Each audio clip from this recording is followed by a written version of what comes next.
everyone. So this is Audrey's Easter dress this year, and I replicated a photo I've seen floating around on Pinterest for several years to the best of my ability.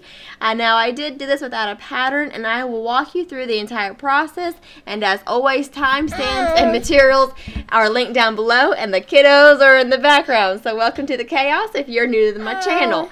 Okay, so first I am unwrapping this delicious mullein, if I'm saying that right, lace. There are two pieces of lace that start at the top of the dress, and I'm going to start shaping the bottom of these two pieces first. So I'm taking this water-soluble stabilizer so I'm able to attach my lace to something while I'm shaping and building the top of this dress. And I pin the stabilizer to the shaping board and I smooth it out. And now I'm careful though that I'm not stretching my stabilizer, I'm simply smoothing it out and pinning it in place. And then I start to shape the lace around the neckline. Now remember, this is the bottom of the two laces, and I just pin it in place as I work my way around the neckline. Next, I pull the threads in the header. I'm really just pulling the top wavy thread in the header, so the top of the lace lays down in place. My goodness. And I know it may look like magic, but it's really quite easy to do once you get the process started. So you may have to pull out that top thread from the header like a 1/4 inch or so you have something to hold on to. And you also may find it helpful to use a pair of tweezers. So make sure the lace is laying nicely in place. You want this to be flat, and just the whole rest of your dress is based off of this step. So if it doesn't look good now, it's not going to get any better as you proceed. The error is just going to add up. I mean, no pressure, you get what I'm trying to say. So then I switch the pins so that they are laying flat so I can remove the lace attached to the stabilizer from the shaping board. Then I take this to my machine and I attach the top piece of lace with a small zigzag. I think my settings were around a 2.5 width and a 1.5 length. The top piece of lace doesn't need to be lace shaped, since the bottom of the lace is going to kind of just pull gently into the shape of the curve, and then that'll cause the top of that lace to kind of stand up slightly, which is kind of the look we're going for. I hope all that's making sense. So next I took my fabric and ripped about a 2-inch wide strip. Although this may change depending on what size you are making, I figured around 1.5 inches would look good for Audrey's size, which is why I did a 2-inch section, kind of, you know, a 1/4 inch on each side seam allowance. And then the length is going to depend on your preference and your size as well. Now I did a 1:2 ratio. I just think a 1:2 ratio is really pretty. It's a nice established gather, but it's not like too bulky in my mind. But like I say, it is sewing, so you do you. So then I put 2 rows of gather stitches into each side of the strip, and if you've seen my videos before, you know the drill. The idea is that you're going to put 1 row on either side of where your permanent stitches are going to go, and having 2 rows really helps keep your gathers from going crooked on you when you go to sew over top of them later on. Henry. Alright. Where was I? So then I gather up that strip all the way, and then I pin the center front to the center front of the board, and then I let out the gathers and sort of shape this piece of fabric using those gathering threads. And before I attach the fabric to the lace neckline, I'm going to put some Entredeux so there's a clean transition. And I highly, highly, highly recommend that you also put Entredeux onto your dress, because the lace doesn't have a seam allowance. So this is how you're going to keep everything looking really pretty, if that makes sense. It doesn't cut off any of your lace. You know, it's a clean transition. So I roughly measure the length of Entredeux that I'm going to need, and then I trim up one side. Then I run a zigzag to attach it to the lace. You'll want the zigzag to go from from the outside of the lace header to the inside of the Entredeux holes.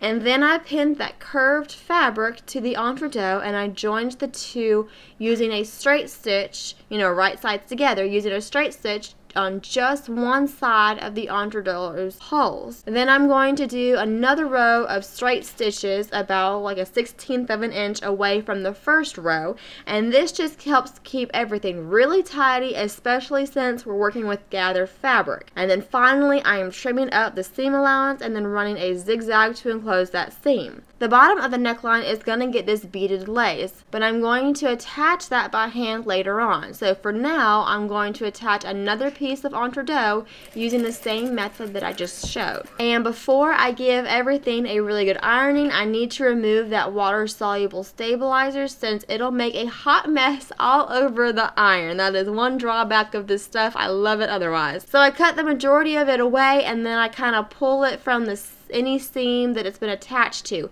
and the little bits inside those seams will vanish once you give it a good soaking, which I will do later on. So I'm just going to avoid touching those little bits in the seam by my iron until I've washed them out, if you get my drift. Then I give everything a really good ironing, and then I attach the last piece of lace using the machine for this neckline section. And it's the same sort of process, lace shaping around the curve of the neckline, and then I take the pins out and give it an ironing, and as long as you don't pull on your lace, it's gonna keep that curve that you've set into it, so don't stress about handling it. And then I grab my neckline piece and I add that curved piece of lace to the bottom of the Entredeux using a zigzag. I gave everything an ironing, and then I set that neck section aside for now, and I work on the skirt section instead. So many S's. Okay, so if you have your little one available for measuring, measure from like the bottom of the neck where the neckline is going to hit to where you want your first row of lace, kind of like where their sternum is until where you want that first row of lace to hit, like around their belly, if that makes sense. Now remember to add in some seam allowance to your measurements. Now Audrey was off with her daddy, and I was not about to let that stop me from sewing. I mean, hello. So I just guessed to the best of my ability, and then I was a little bit on the liberal side since it's obviously easier to trim off some fabric than to add some more length. If you are curious, I ripped this to 14 inches wide, but later I will take off a few inches, as you will see later on in the video. And I'm using one selvage to selvage edge piece of fabric. So basically my skirt is going to be 14 inches, or this piece of my skirt rather, is going to be 14 inches in length, and then the width of every section of my skirt is going to go from selvage edge to selvage edge. I hope that is making sense. And you may want to alter this depending on your preference and size, but that's just what I'm doing. I know that I'm going to get questions if I don't explain that. So first I attach a piece of Entredeux to the fabric, same process as before, 2 rows of straight stitches about a 16th of an inch apart, and then I trim that seam allowance down and I finish her off with a zigzag. That's going to be the same old all throughout this tutorial. After ironing over that, I trimmed up the other side of the Entredeux in preparation to attach it to the lace. I joined the smaller lace, again using a zigzag, to that Entredeux, and then I grabbed the bigger lace. Isn't this so yummy? Anywho, I joined that to the previous row of lace, and all of this is done with a zigzag stitch. And then I completed that pattern by joining the smaller piece of lace, and then finally another piece of Entredeux. And I am just copying the photo I found on Pinterest to the best of my ability, but by all means it is sewing, so you do you. There's a ton of things you could do with this. So referencing the Pinterest photo for proportions, I decided to rip those puffing sections to 3.5 inches wide, which, taking a 1/4 inch seam allowance, the finished dimension will be 3 inches wide. And once again, I want a 1:2 gathering ratio for these puffing sections, so I ripped 2 3.5 inches wide sections. But like I see it saying, it's sewing, so you do you on that whole gathering ratio. But to join the sections, I first tried out a flat felt seam, and I kind of thought in my mind that was going to be better once the fabric was all gathered up. You wouldn't be able to see it, but that worked out better in my mind. And the other sections I did using a tiny French seam, and that worked much better, so I would go the tiny French seam route instead if you're joining multiple sections for this puffing like I'm doing. I hope that's making sense. So after the puffing sections are joined, then run 2 rows of gathering stitches that are on each side. I see you, Henry. And then gather until it fits the skirt panel, and adjust the gathers so they are evenly distributed. And then I join the 2 together. You know the whole drill. 2 rows of stitches about 16 inches or 16 inch apart. Trim up the seam allowance and finish her off with a zigzag. And from there, I repeat that process for the rest of the skirt panel section, referencing the Pinterest photo as necessary. And be careful with the puffing section that your gathers are going straight up and down, more or less, and that they are not getting attached at an angle. So after I had those rows done, then I moved on to attaching the fabric strip for the hem. And remember, this only needs to be gathered at the top, and then I attached that to the Entredeux. And I finished the entire skirt panel with this lace edging, again using a zigzag. Now, before I could proceed, I had to get a better measurement for the length of that top section, as I mentioned earlier. So I'm measuring her around her sternum area and seeing where I want the dress to end to get my measurement. And then I just rip it from there. Okay, now this is going to use that wonderful continuous skirt method. I don't know if there's an exact name for this or not, but I have described it in some of my other videos, and here I'm just going to draw it out. I wish I knew more about graphic animation, but here we go. So, if this is the top of my skirt panel, I'm going to need to put in an underarm hole. Well, 2 of them actually. And I just love this method since it eliminates side seams, which to me makes it so much prettier. There's no disruption in the line of your lace and the puffing lines, and it's just fluid as it can be. So next I need to make a pattern piece for the sleeve, and it's really not that hard, so please don't overthink it. I know y'all can do it. You just need to focus on 1/2 of the sleeve because symmetry. So Audrey's arm circumference is around 6 or 7 inches. I can't remember what I measured. So if you double that and then add some for seam allowance, that gets you to about 16 inches, which is why I made the bottom of my pattern 8 inches. Okay, you with me? Next, I made the length of my sleeve 7.5 inches. And really to get the 7.5 inches, I held up the tape measure and I sort of gathered it, poofed it a little bit like the sleeve's gonna do, okay? So I just eyeballed it. It's like I say, it's not rocket science. Please don't overthink it. You can do this. And the underneath length is 3 inches. And I just sort of pulled a number. There is a bunch of acceptable proportions that would look just lovely on this sleeve, so please don't take what I'm sharing as the law of the land. Finally, I connect these lengths using a French ruler. You're aiming for some shape like this. Now, I really think you can draft this sleeve on your own, but if you are overwhelmed, no worries. I will have this available from my Etsy store. It'll be an instant download from there. And you should be able to alter it depending on what size you're using. Just kind of move that folded edge closer or further away from your fabric to change the width of your sleeve as needed. Yeah, Henry. And then change the length of your sleeve as needed too by, just lengthening your sleeve. So I folded my skirt panel in half and then in half again, and gave that an ironing, and this leaves me with creases at the center front as well as the side of the skirt, which is really what I'm after. These creases at those sides are going to tell me where to cut the armhole out. So I pin my fabric together so it doesn't slip on me, and then I use my pattern piece to cut out those underarm holes. Next, I cut out my sleeves and I embellished them, and I decided to go for an Entredeux length of 10 inches. So I actually phoned a friend on this one, and her advice was to gather the majority of the sleeve with using the gathering stitches, and then the remaining little bit using the ribbon that will be, weaved through that beading lace. So that's what I did, and it worked out swell.